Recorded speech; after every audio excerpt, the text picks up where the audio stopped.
గురువైనటువంటి తల్లి ఇప్పుడున్న కాలమాన పరిస్థితుల్లో బిడ్డల్ని ఆయాలకో లేకపోతే స్కూళ్ళలోనో ఎక్కడో అప్పచెప్పినట్టు కాకుండా మాతృదేవి యొక్క స్థానాన్ని గుర్తెరిగి ఆ పిల్లలకి విద్యాబోధనలే కాకుండా ఏ రకమైనటువంటి విషయాలోచన వల్ల వాడు బాగుంటాడనే విషయం మీద కేంద్రీకరించి మంచి సద్బుద్ధిని నేర్పేటట్టుగా ఈ తల్లి వలన తండ్రి ప్రథమ గురువులై ఈ పిల్లల్ని సరి అయినటువంటి దారిలో నడిపించడానికి ట్రై చేస్తారో అప్పుడు ఆ పిల్లలు ధర్మం అంటే ఇది, అధర్మం అంటే ఇది అనేటువంటి విషయాలోచనలోకి వచ్చి ఎవరితో స్నేహం చేయకూడదు, ఎవరితో స్నేహం చేయాలి, ఉదయం లేచి ఏ చోటికి వెళ్ళాలి, ఏ ప్రదేశానికి వెళ్ళకూడదు, ఇలాంటి చిన్న చిన్న విషయాల్ని తెలియజెప్పవలసినటువంటి బాధ్యత తల్లిదండ్రుల మీద ఉంటుంది ఈ చిన్నపిల్లలకి.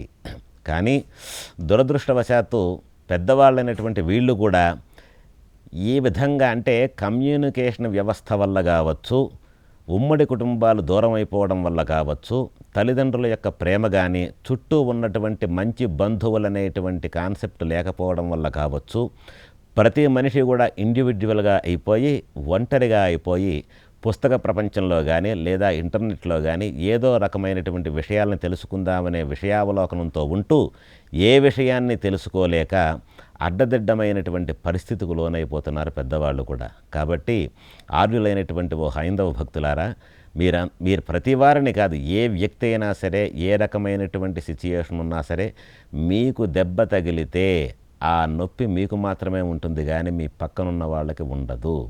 ఆ కర్మఫలం ఏ విధంగా మనం అనుభవిస్తామో అదేవిధంగా మన యొక్క విషయం గురించి, మన యొక్క మంచి గురించి, మన యొక్క ధర్మాన్ని గురించి మనం మాత్రమే ఆలోచించుకోగలగాలి. లేదా ఏదైనా ఒక మంచి సద్గురువు వల్ల ఆ విషయం తెలుస్తుంది. ఎవరు సద్గురువయ్యా అని చెప్పినంటే తల్లి మాత్రమే సద్గురువు. తల్లిదండ్రుల తర్వాత విద్యను బోధించేటువంటి ఉపాధ్యాయుడు ఆచార్యుడు.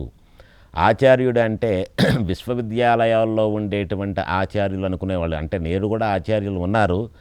ఆచార్యులు వంటి దానికి అర్థం ఏమిటయ్యా అంటే ఆచార్యుడు అనేవాడు అచినోతి,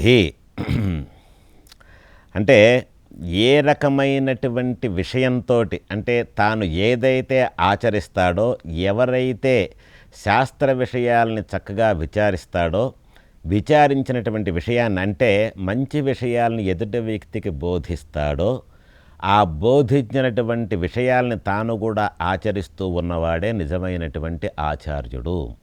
ఇలాంటివాడు ఆచార్యుడు అనబడతాడు. అంటే ఏ అనుష్ఠానాన్ని అయితే ఎదుటి మనిషికి చెప్పగలుగుతాడో ఆ అనుష్ఠానాన్ని, ఆ ధర్మాన్ని తను కూడా ఆచరిస్తున్నటువంటి వాడే ఆచార్యుడు అనేవాడు. అంతేగాని పేరుకు మాత్రమే ఆచార్యుడు, ఉపాధ్యాయుడు అనుకున్నవాడు ఆచార్యుడు కాడు, ఉపాధ్యాయుడు కాడు. కాబట్టి ధర్మబద్ధమైనటువంటి యొక్క కుటుంబంలో ఉండేటువంటి పిల్లలకి చిన్న చిన్న విషయాలని, కుటుంబంలో ఆ ధర్మాన్ని ఆ పిల్లలకి గురుబ్రహ్మ గురుర్విష్ణు ఇలాంటి విషయాలను తెలియజేస్తూ ఉంటే భవిష్యత్తులో ఈ చిన్న శబ్దాలతోనే ప్రపంచంలో ఎంతో ఎత్తుకు ఎదిగి భగవద్ అనుగ్రహం ఉంటూ కూడా ఇహలోకంలో పుట్టినందుకు ఇహపరమైనటువంటి అన్ని విషయాల మీద విషయావలోకనం చేసుకోగల సత్తా ఒక్కటే కాకుండా అంత్య సమయంలో భగవంతుని యొక్క సాన్నిధ్యానికి ఏ విధంగా వెళ్ళాలి, భగవంతుడంటే ఏమిటి, యూనివర్సల్ పవర్ ఏ విధంగా ఉంటుంది, ఉన్నాడా లేదా అనేటువంటి పిచ్చి పిచ్చి ఆలోచనలు కాకుండా ఒక స్థిర నిశ్చయానికి వచ్చి ఇహలోకంలో సకల సుఖాలు మీ పిల్లలు అనుభవిస్తారంటంలో ఏమాత్రం సందేహం లేదు. కాబట్టి ధర్మబద్ధంగా ఉన్నటువంటి ధర్మపరమైనటువంటి విషయాలని పిల్లలకు బోధించండి.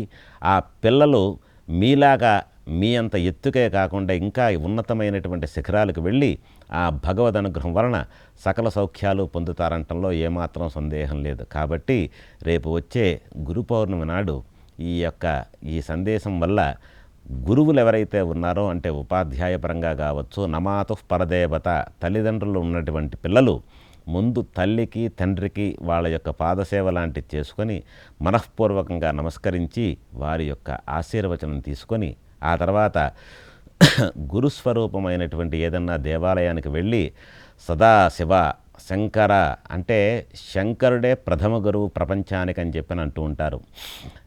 ఆ విధంగా శంకరుని తర్వాత విద్యాబుద్ధులు నేర్పేటువంటి శంకరాచార్య మధ్యమాం, శంకరాచార్యుల వరకు కూడా సద్గురువులను ఎంతోమందిని మన భారతావని ఈ ప్రపంచానికి ఇచ్చింది. కాబట్టి ఇలాంటి హైందవ మంచి సాంప్రదాయంలో పుట్టినటువంటి భరత జాతీయులైనటువంటి భక్తులకి భగవద్ అనుగ్రహం పొందాలనుకునేటువంటి ప్రతి భక్తుడు కూడా ఏ రకమైనటువంటి విషయంలో విషయావలోకనం చేసుకుంటూ దేవుడి యొక్క సేవ ఏ విధంగా చేసుకుంటే మనకు భగవద్ అనుగ్రహం ఉంటుంది, వేద విహితమైనటువంటి కర్మను ఏ విధంగా ఆచరించాలి, ఏ విధంగా ఆచరిస్తే ఈ విషయం వల్ల మనకు సుఖం కలుగుతుంది, శుభం కలుగుతుందనే విషయం దేవాలయంలోని ప్రదేశానికి కానీ లేకపోతే ఏదన్నా ఒక మంచి వర్ణాశ్రమమైనటువంటి విధానంలో ఉన్నటువంటి ఆశ్రమానికి కానీ వెళ్ళిపోయి అక్కడే ఉండి నెలల తరబడి, రోజులు పడి, సంవత్సరాల తరబడి నేర్చుకోవాల్సినటువంటి అవసరం ఉండదు.